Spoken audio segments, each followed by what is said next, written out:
Conhecido como Anjo da Morte, Joseph Mengele atuou como médico no campo de concentração de Auschwitz durante a Segunda Guerra Mundial. Coube a ele a função de selecionar vítimas que seriam mortas nas câmaras de gás ou que seriam submetidas a experimentos científicos.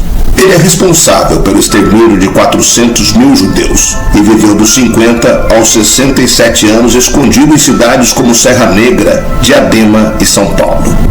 Joseph Mengele fugiu para a América do Sul e só foi descoberto no Brasil anos após a sua morte. O mais impressionante é que, mesmo ele tendo feito o que fez, permaneceu impune em nosso país por quase 20 anos. Sobreviventes de seus experimentos cruéis sofrem até hoje. O criminoso chegou a ser o mais procurado em todo o mundo. O governo de Israel estabeleceu a recompensa de 3,4 milhões de dólares por ele, vivo ou morto. Sua cidade natal, Gunsburg, luta com o legado do infame filho. Vamos conhecer agora a história de Joseph Mengele, o Anjo da Morte, que fugiu e foi acoitado no Brasil por 17 anos. Eu sou o Sidney Góes e você está no Placebo. Se inscreva no canal, deixe seu like e vem comigo que no caminho eu te explico.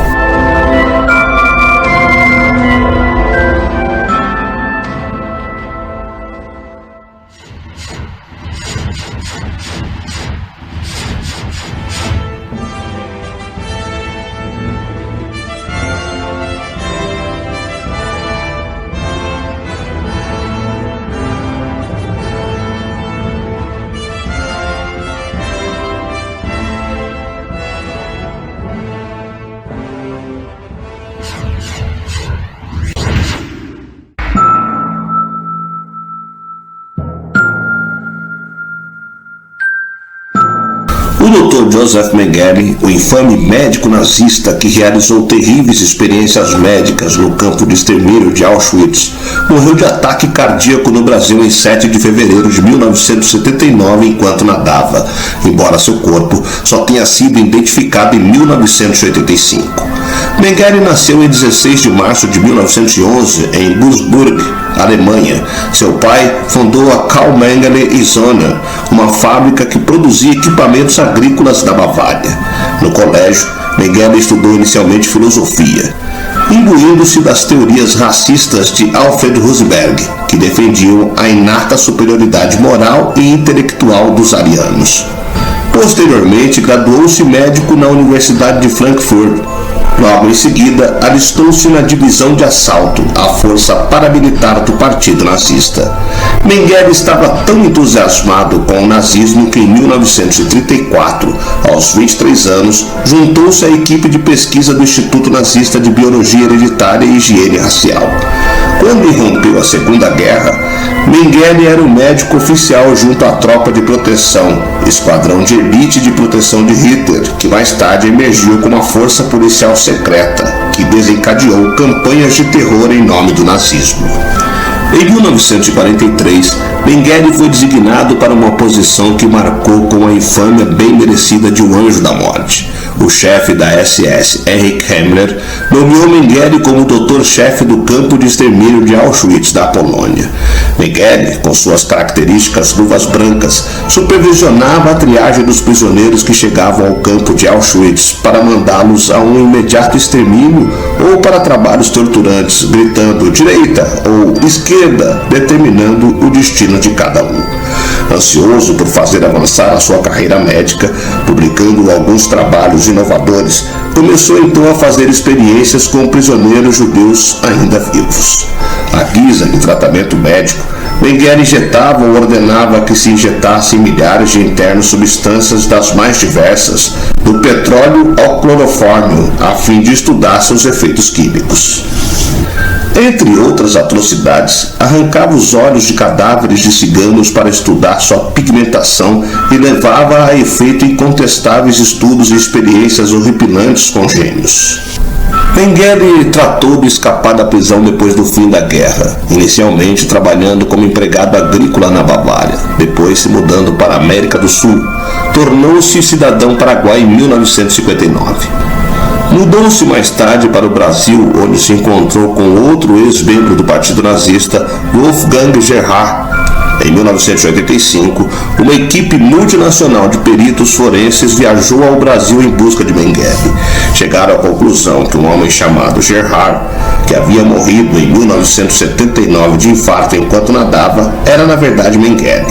Registros das arcadas dentárias revelaram que Mengele havia assumido a identidade de Gerhard e era ele mesmo a vítima do ataque cardíaco. Fatos estes confirmados por investigações da Polícia de São Paulo.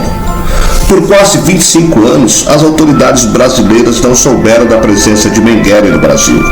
Isso levando em conta os mais de 18 anos em que ele viveu aqui e os 6 anos até o mundo descobrir que ele estava enterrado no cemitério de Imbu. A autora de Baviera Tropical, Bettina Anton, aponta alguns fatores que levaram a isso. Em primeiro lugar, a meu ver, Mengele era muito cuidadoso, usava nome falso e pouquíssimas pessoas aqui no Brasil conheciam sua verdadeira identidade.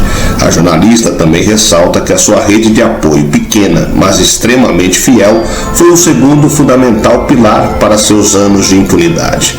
Também deve-se levar em conta que o mundo inteiro pensava que Mengele estava no Paraguai porque ele tinha cidadania paraguaia. Quem chegou mais perto de descobrir o paradeiro de Mengele durante todo esse tempo foi a Mossad. Em 1985, ou seja, quase 15 anos após a sua morte, policiais alemães encontraram pistas de que Mengele pudesse estar no Brasil, relata Bettina. A Polícia Federal de São Paulo atuou rapidamente. O inquérito tem depoimentos de muitas testemunhas. Pôde-se reconstruir parte da vida dele no Brasil, embora tenha se passado quase 4 décadas e meia desde a morte de Joseph Mengele. A jornalista Bettina Anton acredita que o assunto ainda não é difundido da forma que deveria ser. Existem estudos acadêmicos sobre a influência nazista no país, principalmente no começo do século passado. Isso difere da presença de criminosos nazistas no Brasil, pessoas que tiveram cargos no Terceiro Reich e cometeram crimes de guerra e contra a humanidade, como Joseph Mengele, Franz Stangl e Gustav Wagner.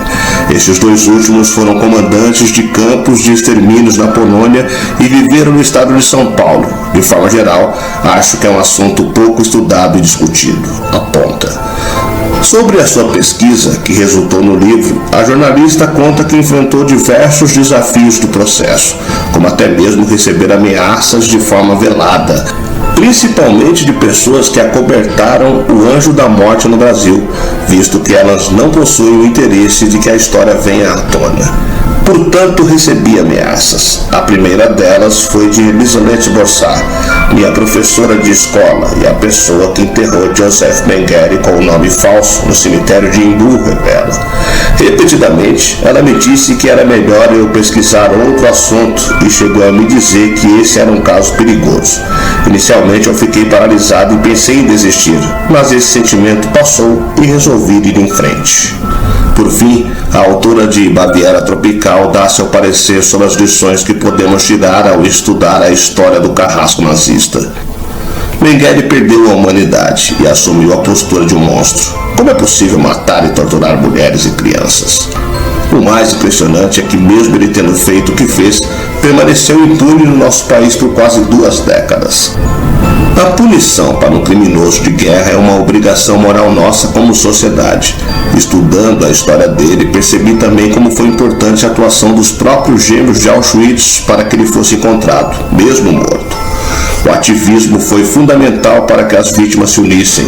Apesar de viverem em países diferentes e falarem línguas diferentes, juntas elas puderam denunciar os crimes que ele cometeu. Se as vítimas tivessem ficado caladas, talvez até hoje Mengele estivesse enterrado em Colume, no Imbu. Finaliza ela.